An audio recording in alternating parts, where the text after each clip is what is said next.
It is news time on Focus TV. Welcome to the news and first the headlines. Boundary encroachment. Nchia Council of Chiefs to revisit 1957 Supreme Court judgment against Okrika. Calls for full enforcement. Now the news. The consistent territorial encroachment of Eleme coastal communities by her bordering neighbors have called for great concerns by the Nchia Council of Chiefs, led by the Emerentia X, King Ambassador Dr. Apollos Chu. The council, in a press briefing held at the palace of His Royal Highness Ambassador Dr. Apollos Chu, called on the state and federal government to implement and enforce the 1957 Supreme Court judgment against Okrika and other white paper recommendations from several panels of inquiry by previous administrations in the state. The Nchia Council of Chiefs, Eleme, generally, decided to look at situation, things that is affecting us as a people. Most especially, we understand most of our women are being attacked in the way when they go to farms, so they're inside their farms when they go to harvest cassava or go to plant their crops by our neighbors. We understand that most of our neighbors, they are encroaching into the Eleme, our own space. And the beauty of a kingdom is that the territory that you cover is intact. And where territory are being compromised, neither by yourself or neither by your neighbors, started to look down on your personality or your integrity and started encroaching into your own space, you know that they are provoking the people of Eleme generally. So we find it very necessary to we the chiefs and the traditional rulers of Nchia and some of the other traditional rulers from other part of the Eleme who are here. We are now advising our neighbors, mostly the area where we have already having an issue, and then we escalated the matter to court, and then to as far as 1959. We have a secure judgment in favor of Eleme people. That's a particular territory. Eleme people are the rightful owners of those space. And then around that 1990, we have an issue, and Peter Dele also set up a panel of inquiry, and we also well represented. White paper were issued. The boundary adjustment committee were set up. We identified the areas, and for the purpose of peace, there was a give and take. And then the government, in its own wisdom, have been able to identify a particular area that covers that the Eleme people should, that a boundary that where we should not cross, and where Okrika in particular, where they should not cross. There should be relationship. And the relationship, we expected that with that development, we shall have a very wonderful relationship. We have to make the adjustment. And when we Eleme people, we are believing on the position of the government by adjusting, even when we are not satisfied, but we have to adjust for the purpose of peace. And then we see that the area that belongs to our own area, that was allocated to us by the boundary adjustment, our brothers in Okrikas, they are still crossing to our own area to establish infrastructures. This is to undermine the strength of Eleme people. we are seeing that behavior, I don't also believe that they are traditional rulers, they are aware. So we have met today and agreed that we have to communicate to their traditional rulers and their leadership to investigate our observations and our claim. And if any of their sons have crossed wherever we have agreed that our boundaries should be this, a particular location and our space, and we are not crossing, they should call their people to order. Because we can't afford to compromise our wonderful relationship that we have started enjoying.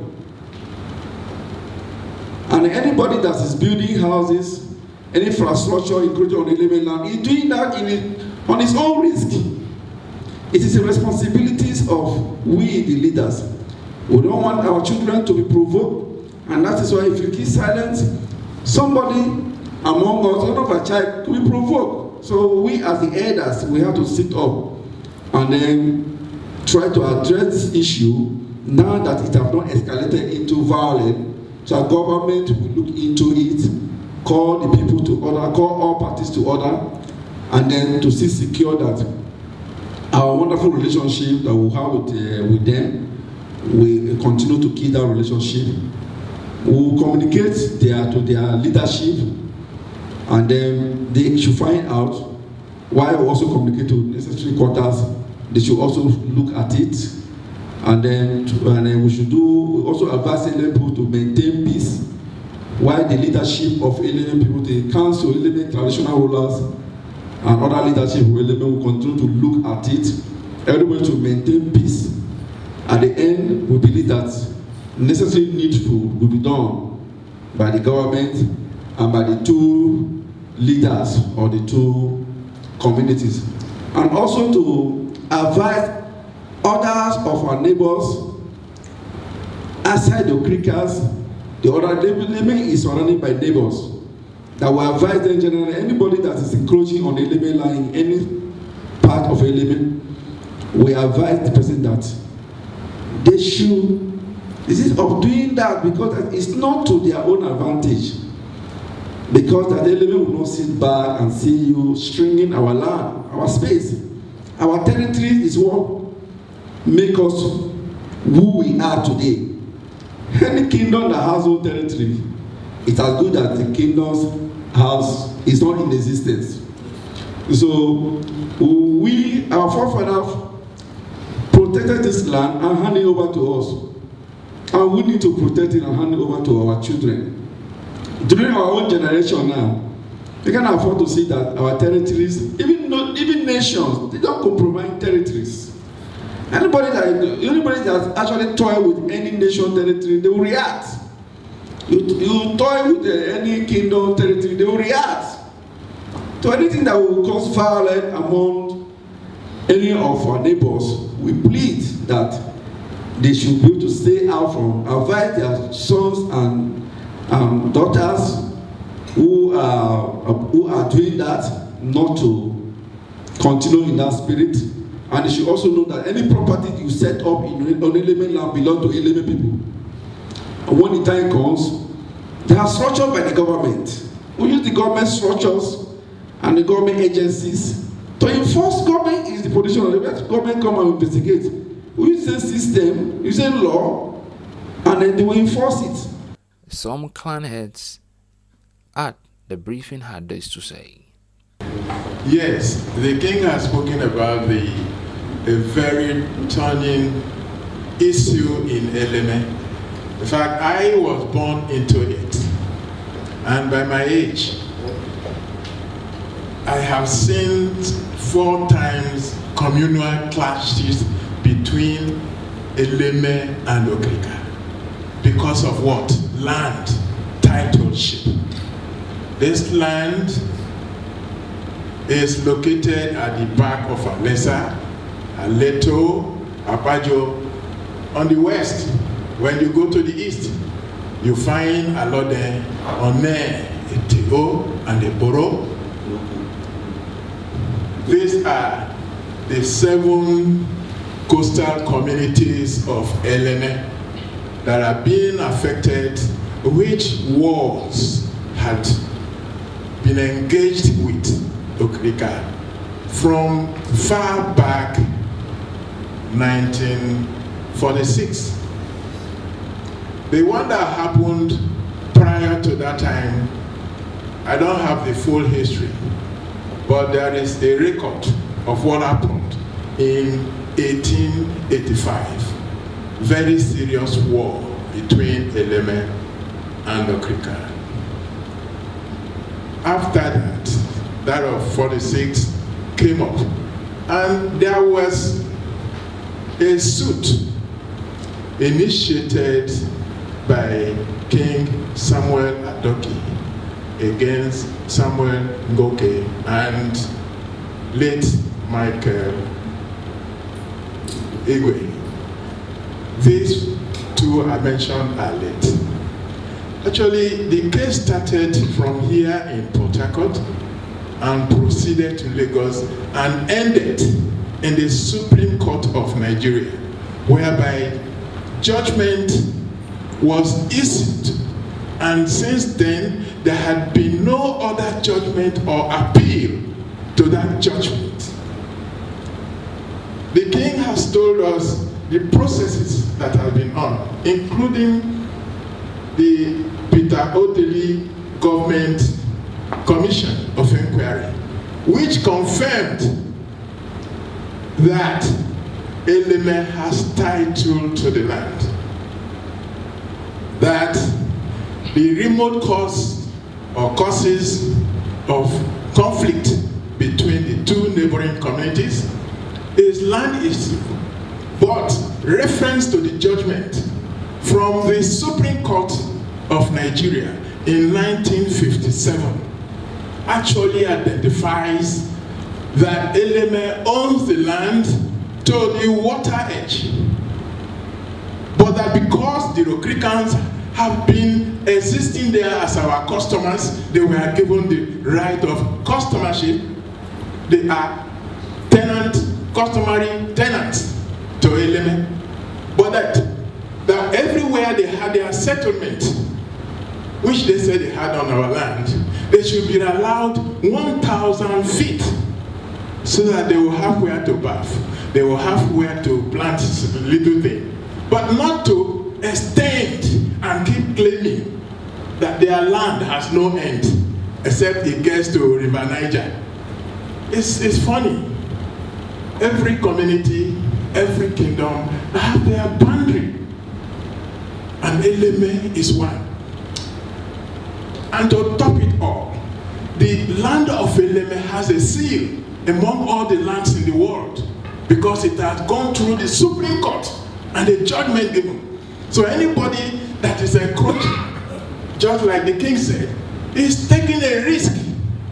It's just risking his property, because now is the time, as he said, that the sons and daughters of Eleme will not be sitting down, folding their hands and looking at their neighbors, encroaching on their lands, attacking their women in the farm, destroying their property to claim ownership. No, we will start the process of recovering our properties.